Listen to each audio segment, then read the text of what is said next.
بشپړ خبرونه. د بشري حقونو د څار بنسټ په کابل کې د روږدو د درملنې پر یوه مرکز د پاکستان د پوځي رژیم برید غیر قانوني بللی او ویلي چې اټکل کیږي چې دا پیښه جنګي جنایت وي.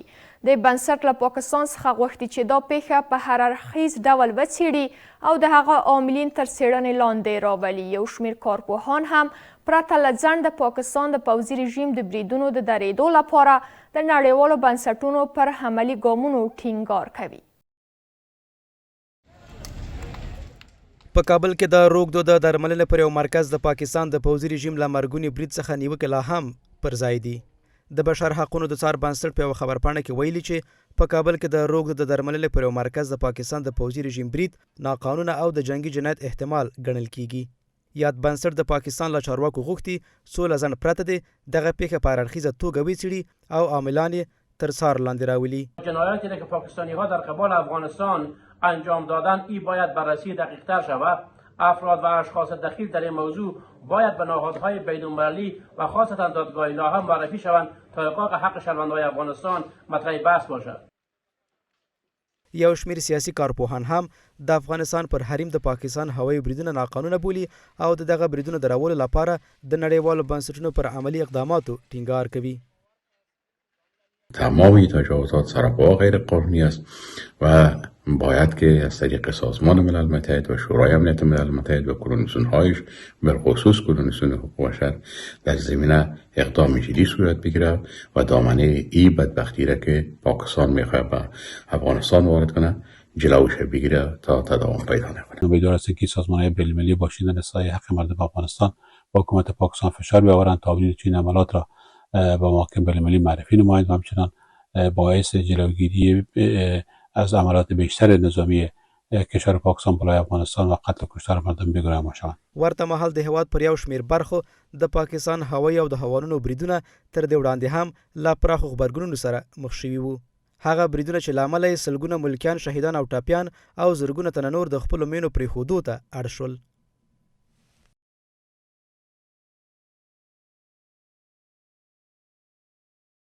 د افغانستان لپاره د روسیې ځانګړی استازی زمیر کابلوف وایي په افغانستان او ګاونډیو هیوادونو کې د امریکا او ناټو د پوځي تاسیساتو ځای پر ځای کېدل د مسکو لپاره د منلو وړ نه دی.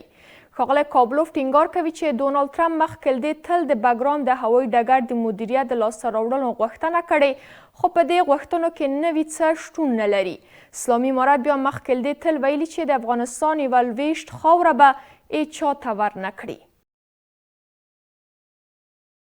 په افغانستان او ګاونډیو هیوادونو کې د امریکا او ناټو د پوځي تاسیساتو ځای پر ځای کېدو سره د روسیې مخالفت.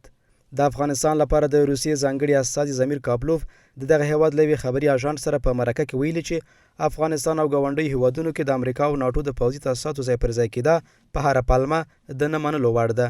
نوموړي ټینګار کړی چې تر دې وړاندې ډونالډ ټرمپ د باګرام هوایي اډې د ولکې غوښتنه کړې ده.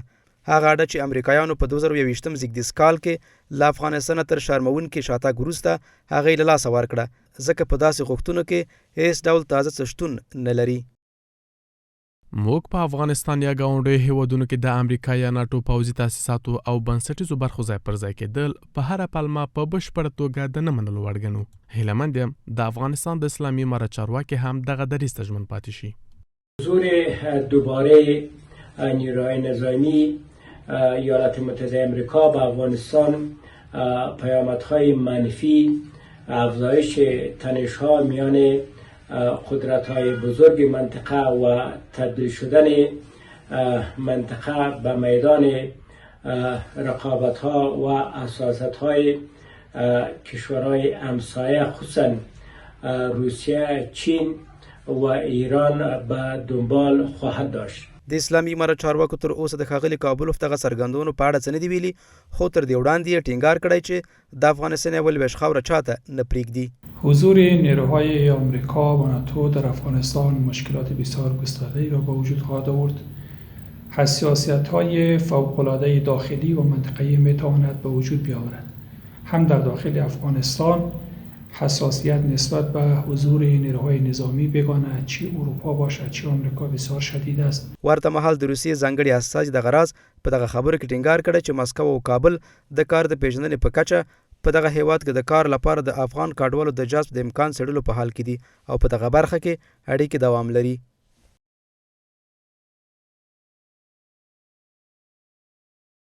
له پیښو سره د مبارزې د چمتووالي ملي ادارې مشر د هیواد په ختیځو ولایتونو کې د پاکستان د پوځي رژیم د بریدونو له کبله بې ځایه شویو ته له رسېدنې خبر ورکوي. نورالدین ترابي ټینګار کوي چې په یو شمېر ولایتونو کې بې ځایه شویو کسانو له سروې وروسته دوی ته به مرستې ترسره شي.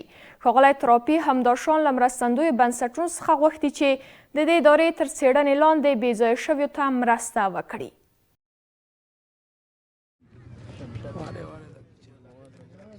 د پاکستان د پوځي رژیم له وروستیو بریدونو څخه د بې ځایه شویو اړتیاوو ته رسېدنې په موخه هڅې پیښو سره د مبارزې چمتووالي ملي ادارې مسؤلین وایي د اسلامي امارت د رئیس الوزرا د امر پر بنسټ دغه اداره به د پاکستان پوځي رژیم بریدونو له کبله بې ځایه شویو سره مرسته وکړي.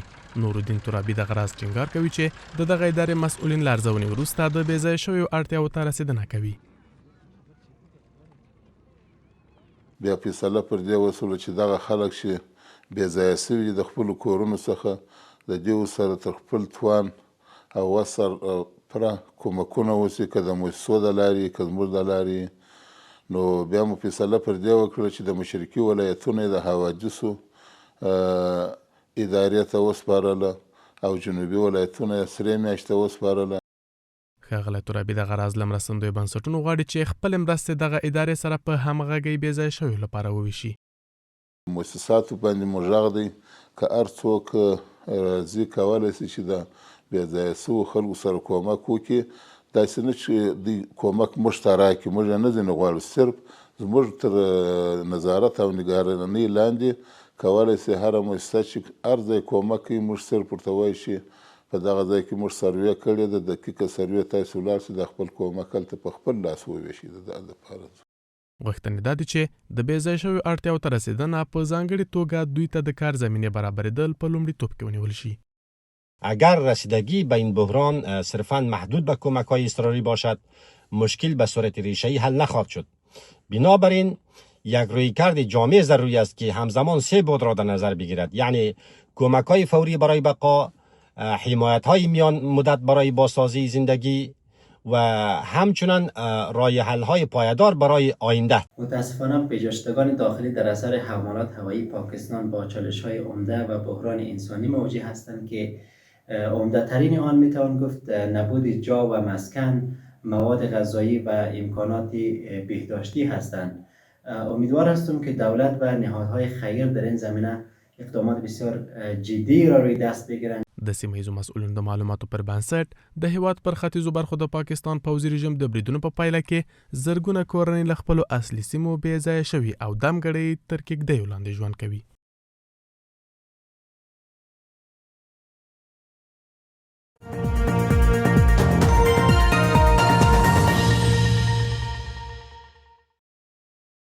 بیا هم ښه راغلاست.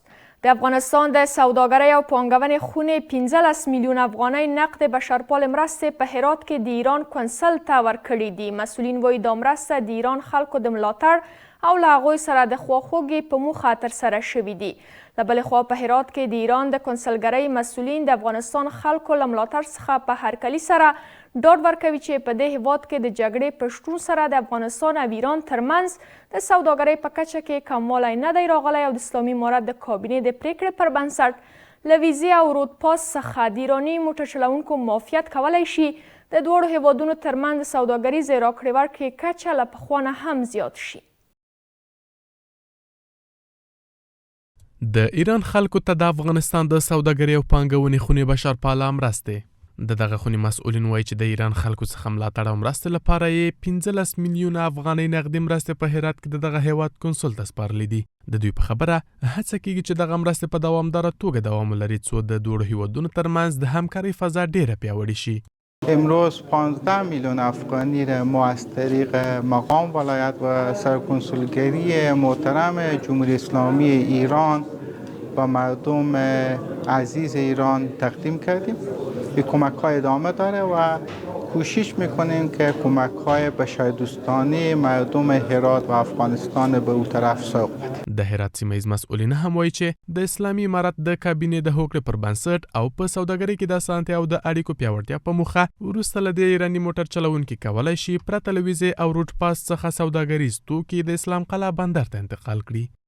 اظهار مسرت قلبی خود را از پروگرامی که به ابتکار اتاق سرمایه‌گذاری و تجارت هرات در افغانستان صورت گرفته و برای مظلومین و مجروحین و مصدومین دولت و ملت دوست و برادر جمهوری اسلامی ایران همکاری صورت میگیرد، خصوصا در بخش صحت و معارف ابراز مسرت قلبی خود اظهار می‌دارم.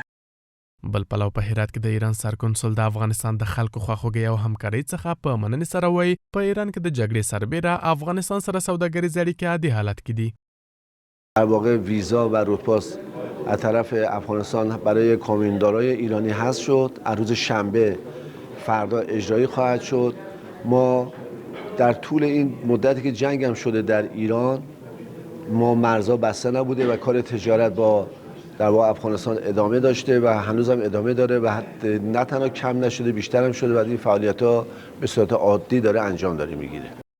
د افغانستان او ایران د سوداګرۍ د ګډې خونې د مسؤلینو د معلوماتو پر بنسټ دا مهال د دوړو هیوادونو د سوداګرۍ کچه زیاته شوې او تیر کال افغانستان د ایران لري بیلابیلو هیوادونو ته 240 میلیون دلار صادرات لرلی دي.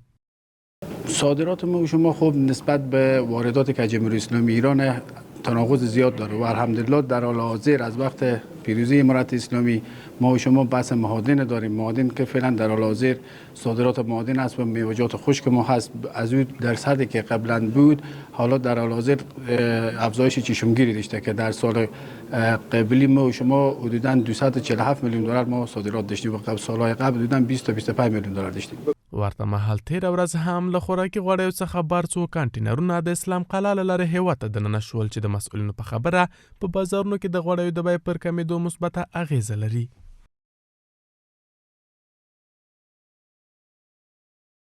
هر ورځ په ننګرهار کې د ګردو په ځانګړي روغتون کې تر 200 ناروغان تر درملنې لاندې دي.